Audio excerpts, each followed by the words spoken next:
Well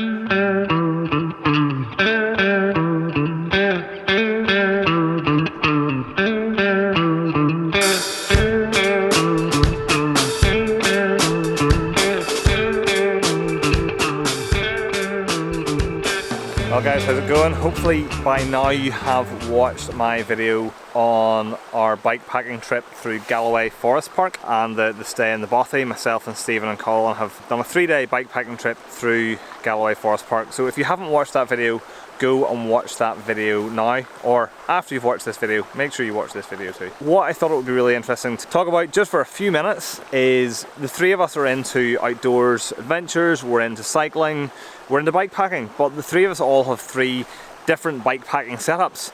So I thought it might be quite interesting just to really quickly run through each person's bike packing setup, hear what some of the positives of their setup are, and then maybe some things that they would change or that are not great about their setup. So yeah, I will start with mine. So for my bike packing trips, I do bike packing on a variety of bikes: road bike, gravel bike and mountain bike. For this trip I have been riding my Fossil Causeway gravel bike.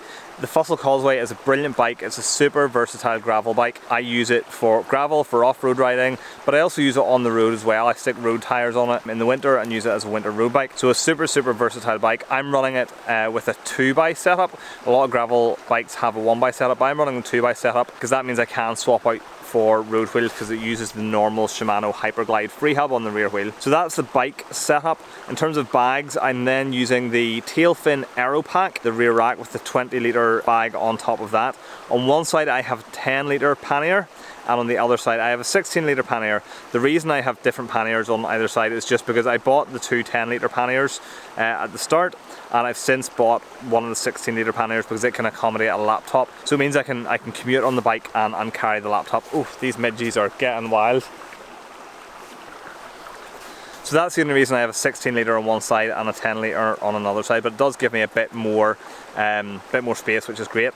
I then have the Tailfin top tube bag, which is where I keep snacks and different things like that, and then the Tailfin frame bag, where I keep my my tools, my spares, CO2 cartridges, that kind of thing. I also then on the front have a Norfie bar bag, and that's for my drone and battery pack, electronics, that type of thing. So that's kind of my setup. I think it's really quite a good setup for me. The reason I like the Tailfin setup is the versatility of swapping it between bikes. So I can swap it between my gravel bike, my Fossil Causeway, I can put it on my Canyon Ultimate, I can put it on my mountain bike, and it doesn't need to have frame mounting points because it uses the rear axle to mount the rear rack onto and then clamps to your seat post. So super versatile for me who uses it across a range of bikes. I guess the one downside for me is that I don't have any fork bags on the bike, which means that my bike is very rear heavy. So when going up climbs and things, I do have to really concentrate on making sure I'm keeping the front wheel down. So I may at some point in the future get front fork bags for the gravel bike. So that's kind of my setup.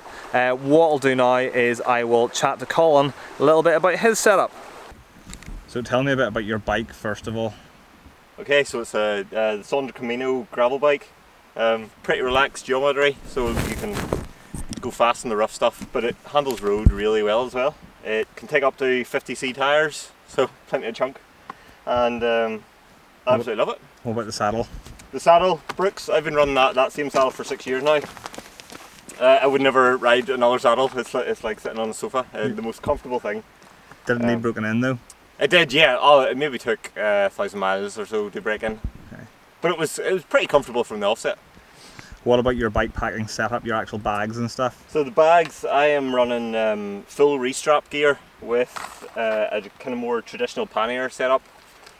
So I have two 5-litre fork bags on there. That's my tent in there and food. In here, the bar bag, which is 10 litres. I keep my cook system. Top tube bag for snacks. Frame bag for pumps and pegs and all that kind of thing. And then the two 13-litre bags at the back.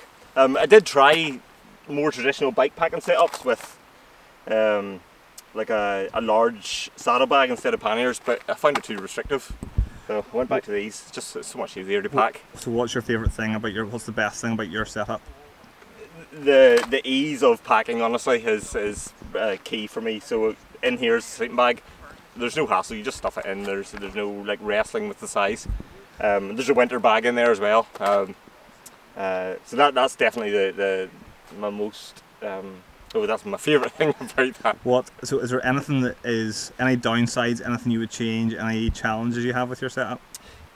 Probably with the panniers when I'm hiker biking, that can be a bit of a nuisance because they're quite restrictive with your legs. You catch your legs at the back. But other than that, it's really dialed in and I'm very happy. The one thing I might upgrade in the future is a custom frame brag from Restrap, and then have a different solution for my water. Okay, so that's Colin's setup. Let's hear what Steve has to say about his setup. Okay, so tell me about your bike first of all. Right, I'm trying to do this while not being the live images. Okay, this is the Cairn Brave 2.0. It's a bike that's designed to be somewhere in between a mountain bike and a gravel bike. So it's got no suspension, but it's got quite big geometry. It's got massive tires on it, so you can hit pretty much anything on it. But its big advantage is it's got this. It's got a massive 630 watt-hour battery. With that battery, I can do, loaded up like this, about 50 miles on mixed gravel. I'm not a regular cyclist, maybe on average during the summer 20 miles a week. In the winter, nothing at all. So without this bike, I just couldn't go out and have adventures with my cycling buddies. I love it. It's got nice big wide handlebars. I put sort of ergo grips on it. I thought originally I would miss the drop bars for long distance, but actually putting these on it and having that wider grip is quite nice. But I can also, if I need to, adopt the very aero elbow drop bar position, which is, you know, on the saddle, you put your arms like that, hold on to the bag in the front, and that actually works as a rough equivalent to the drop position on a drop bar bike. Okay, what about your bags? What about your bike packing setup and the bags that you've got on? Right, bike packing bags I've got on the front. I've got a 10 litre Restrap bag. This is brilliant, really versatile stuff I need easy access to's in there. And then I got 2 fork bags. These are Rhino Walk 4 litre bags. I've got quite small kits. My sleeping bag is in there, and I have an entire tent in the other one. On the top here, this is a Restrap Race top tube bag, and in here, because I'm vlogging, I keep my cameras and poles, and I've got my microphone in there. I got a snack bag up front that I use for another camera. Sometimes it gets used for snacks. My face is on fire. Right, I'll keep going. And then on the back, on this side, I've got a 13 litre Restrap bag. So I put like my stuff for the camp that I won't need too much on it.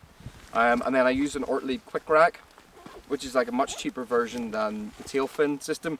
It's maybe not just as nice looking, but it's a lot cheaper. And I like the fact that you can have a flat surface on the top here, so you can just strap stuff down. So I've got like a heavier jacket in there in a dry bag. And then this side is my favorite bits of kit. This is the Ortlieb, I can't remember the name, it's like transformer bag, but it's a pannier and also a backpack. You take it off onto a hook, flip it around, and you've got backpack straps. So when we were getting on the ferry, that can become my ferry bag. Just take it off, put it on my back. What else? What's the downside? What's one downside or one thing you would change, or the worst thing about your setup? Something you're just not 100% convinced by? There's probably nothing I would change about this, but there are some disadvantages. It is heavy. It's 17 kilos, but that's actually, it's heavy and it's not heavy. That's quite lightweight for an electric mountain bike. Most electric mountain bikes are around 25 kilos plus. So it's about 5 kilos heavier than a non-electric bike, but it's still lighter than a really, you know, than a lot of electric mountain bikes. And it has quite a nice compact. It's got Shimano, if anybody is interested, Shimano EP6 cargo motor in it, which outputs 75 Newton meters of power. So if I want to be really lazy, I can just put full boost and I can go up anything with little effort. But if I want to do distance, I have to put in some kind of effort. It's heavy. That's a disadvantage. And I suppose the other thing is, when you're out with people who are not an electric bike, sometimes they don't realise that you need to stop and charge and how long you need to charge for. So for every 50 miles that I do on this bike, I really need to be stopping for about 4 hours.